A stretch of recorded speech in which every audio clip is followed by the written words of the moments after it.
Army chief general Asim Munir ने आज GHQ में 258वीं कोर कमांडर कॉन्फ्रेंस CCC की सदारत की। फोरम ने दहशतगर्दी के खतरे के खिलाफ मादरे वतन के दिफा में बहादुर सिपाहियों की मुसलसल कुर्बानियों को जबरदस्त खिराज तहसीन पेश किया। शुरका को दाखिली सलामती के मौजूदा माहौल के बारे में तफसील से आगाह किया गया। कालादम TTP और इसके दीगर गिरोहों के दहशत गर्दों को पड़ोसी मुल्क में महफूज पनाहगाहें और कार्रवाई की आज़ादी और दहशत गर्दों को जदीद तरीन हथियारों की दस्तियाबी को पाकिस्तान की सलामती को मुतासिर करने वाले बड़ी वजूहात के तौर पर नोट किया गया। फोरम में फौज की ऑपरेशनल तैयारी और तरबियती पहलुओं पर तफसील से गौर किया गया। आर्मी चीफ ने कहा, मारूजी तरबियत हमारी पेशा वराना महारत का खासा है और हमें अपनी कौमी सलामती को लाहक है। किसी भी खतरे से निपटने के लिए हमेशा तैयार रहना चाहिए।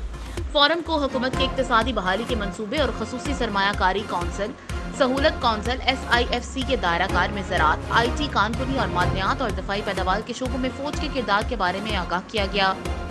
शुरका ने इस अज़्म का इजहार किया कि हुकूमत पाकिस्तान की जानिब से मईशत की बहाली के लिए मनसूबाबंद हिकमत अमली के इक़दामात को पाकिस्तानी अवाम की मजमूई भलाई के लिए हर मुमकिन तकनीकी और इंतज़ामी मुआवनत फराहम की जाएगी।